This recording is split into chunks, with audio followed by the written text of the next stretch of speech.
हमारे समाज का एक भी विधायक मंत्री नहीं बन पाया। उन्होंने अपने करीबियों को ही टेंडर दिलवाया। हो सकता है मंत्री जी को छुट्टी हो जाए और वो सिर्फ एक विधायक बन के रह जाए, किसी दूसरे नए विधायक को मंत्री बनाया जा सकता है। स्वास्थ्य मंत्री को हटाया जा सकता है। इनके जो कार्य करने की शैली है और जिस तरह से विधानसभा में गरज चमक के ये बोलते हैं, हर सवाल को, हर मुद्दे को ये उठाते हैं, बहुत ज़्यादा सवाल अपने ही सरकार से पूछते हैं, नेताओं मंत्रियों से पूछते रहते हैं, बड़े बड़े अंदरूनी मुद्दों को उठाने की कोशिश करते हैं। तो छत्तीसगढ़ में भारतीय जनता पार्टी की सरकार को बने लगभग 1.5 साल के करीब हो चुके हैं और ऐसे में यहाँ पे अभी तक मंत्रिमंडल विस्तार एक भी बार नहीं हुआ है।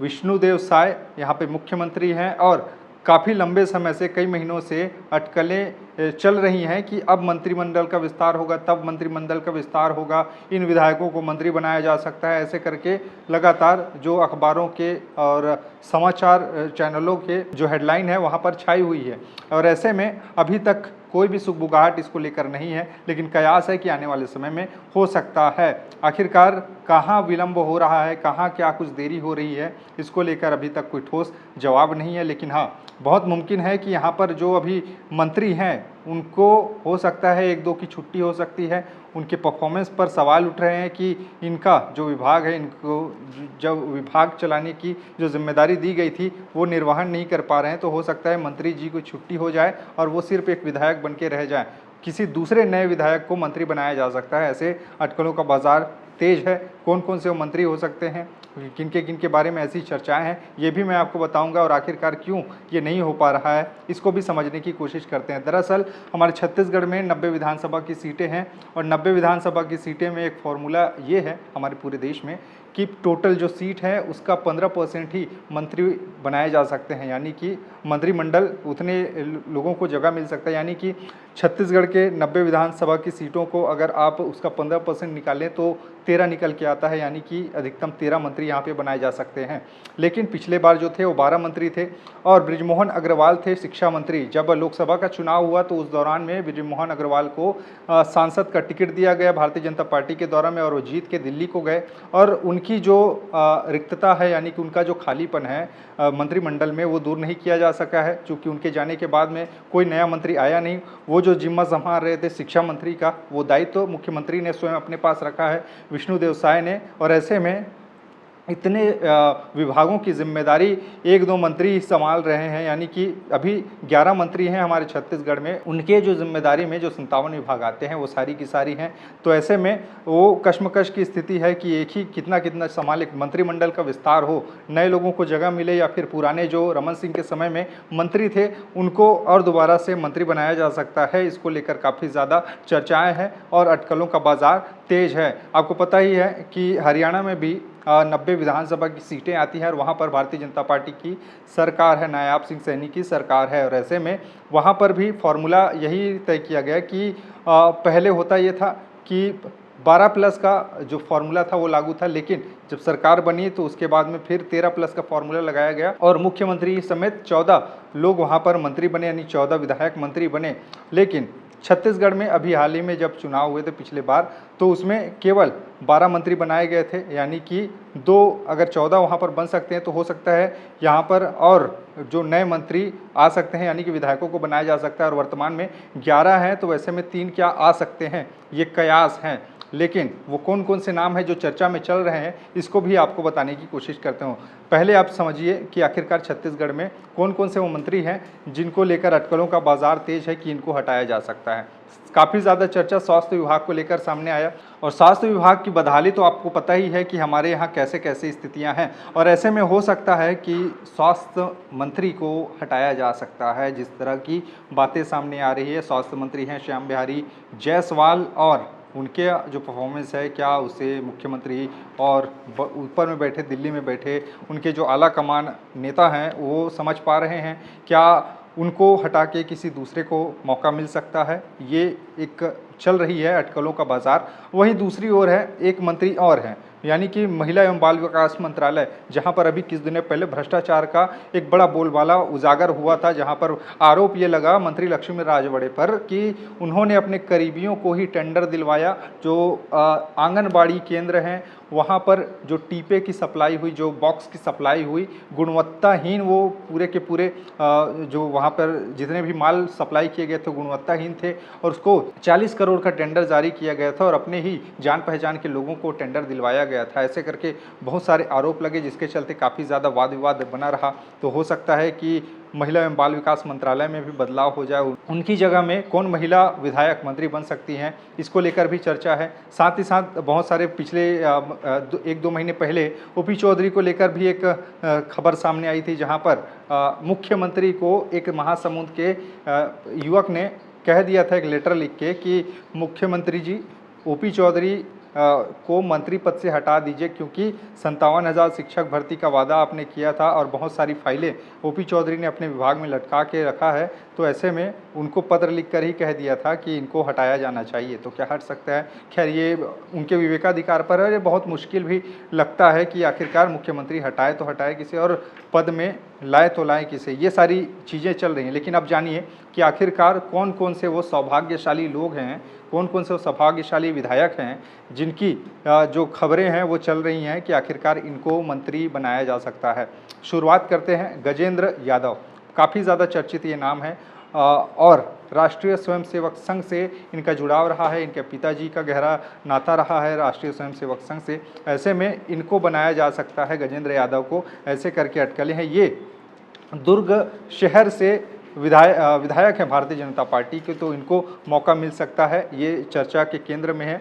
और काफ़ी ज़्यादा जब इनकी चर्चाएं हुई थी तो उस समय इनके जो समर्थक हैं, इनके जो चाहने वाले, इनके बंधु बांधव इनको शुभकामना संदेश प्रेषित करने के लिए आ गए, पुष्पगुच्छ लड्डू खिलाने के लिए आ गए, लेकिन अभी तक कुछ हुआ नहीं। ये सिर्फ एक अटकलें हैं। वहीं पर एक दूसरा नाम आता है रिकेश सेन का। ये भिलाई के वैशाली नगर से विधायक है। ये भी काफ़ी ज़्यादा ये हाईलाइट रहते हैं, कई खबरों में छाए रहते हैं। तो हो सकता है, बहुत मुमकिन है कि इनको भी बनाया जाए। ऐसे करके इनकी भी चर्चाएं चल रही हैं। वहीं अगर महिला की बात की जाए तो महिला में लता उसेंडी का नाम चल रहा है। हो सकता है लता उसेंडी, ये कोंडागांव से आती हैं, विधायक हैं भारतीय जनता पार्टी की, और लता उसेंडी हो सकता है इनको बनाया जा सके। यानी कि महिला आ रही हैं तो हो सकता है कि इनको महिला एवं बाल विकास मंत्रालय को का जिम्मा सौंपा जाए। ऐसे करके कयास है।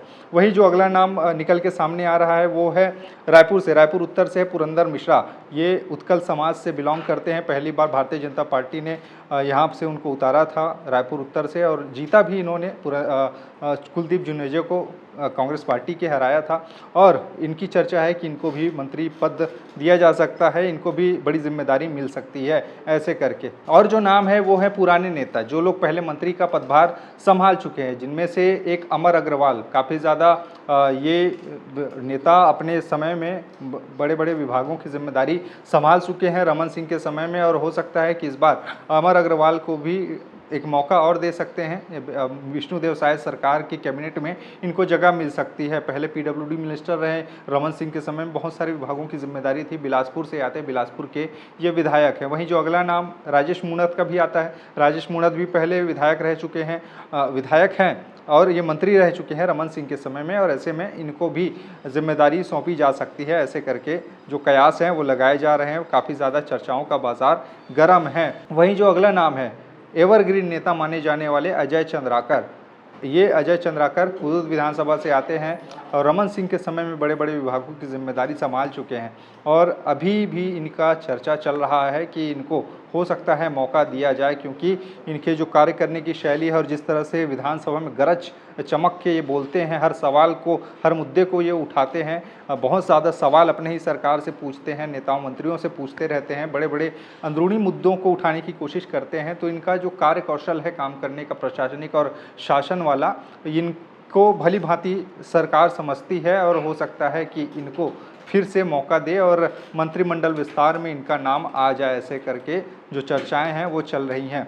आपको बता दें कि छत्तीसगढ़ में जितने भी अभी मंत्री हैं, यानी कि 11 मंत्री हैं, वो लोग अलग अलग समाज से आते हैं, और अलग अलग समाज से आते हैं तो जातिगत आधार पर भी देखा जाता है कि आखिरकार किनको मंत्री बनाया जाए, किनको नहीं। क्योंकि हो सकता है कि किसी समाज के यहाँ पर जनसंख्या ज़्यादा है और उनको प्रतिनिधित्व तो ना मिले, उनको कैबिनेट में जगह न मिले उनके समाज के व्यक्ति को, तो एक समाज का एक तबका आक्रोशित होता है, गुस्सा होता है, और विरोध भी दर्ज कराता है कि हमारे समाज की जनसंख्या इतनी है हमारे प्रदेश में, लेकिन हमारे समाज का एक भी विधायक मंत्री नहीं बन पाया ऐसे करके। तो आपको इस बारे में भी बता देता हूं, दरअसल हमारे जो मंत्री हैं 11 मंत्री, जिनमें से 6 ओबीसी से आते हैं। 6 ओबीसी से कौन कौन से आते हैं? अरुण साव आते हैं जो उप मुख्यमंत्री हैं, पीडब्ल्यूडी मिनिस्टर हैं, वो आते हैं। टंकराम वर्मा, लक्ष्मी राजवड़े, श्याम बिहारी जायसवाल, लखनलाल देवांगन और ओपी चौधरी, ये ओबीसी समाज से आते हैं। और जो एससी समाज से आते हैं वो केवल एक हैं, दयाल दास बघेल, जो नवागढ़ विधानसभा सीट से विधायक हैं, वो यहाँ से आते हैं। वहीं एसटी से अगर बात की जाए तो एसटी से 3 लोग आते हैं, स्वयं मुख्यमंत्री भी एसटी यानी कि आदिवासी समाज से आते हैं, एक रामविचार नेताम आते हैं, और तीसरा जो है केदार कश्यप आते हैं। केदार कश्यप भी नारायणपुर से आते हैं और वो भी एसटी समाज से आते हैं। तो उनका प्रतिनिधित्व तो ऑलरेडी एक बड़ा है यहाँ पर, लेकिन यहाँ पर और किनको किनको जगह मिलेगी, ये सबसे बड़ी बात है। वहीं अगर जनरल की बात किया जाए तो केवल जनरल समाज से एक ही व्यक्ति हैं, गृह मंत्री उप मुख्यमंत्री विजय शर्मा, ये कवर्धा से आते हैं, विधायक हैं। और उससे पहले एक और थे बृजमोहन अग्रवाल, लेकिन वो अब सांसद हैं तो उनका पद अभी खाली है। तो ऐसे में हो सकता है कि जनरल कैटेगरी के जो विधायक हैं उनको जगह मिले, हो सकता है अमर अग्रवाल को सामने ला सकते हैं, राजेश मूणत को भी सामने ला सकते हैं, पुरंदर मिश्रा को सामने ला सकते हैं। यानी कि जातिगत समीकरण के हिसाब से भी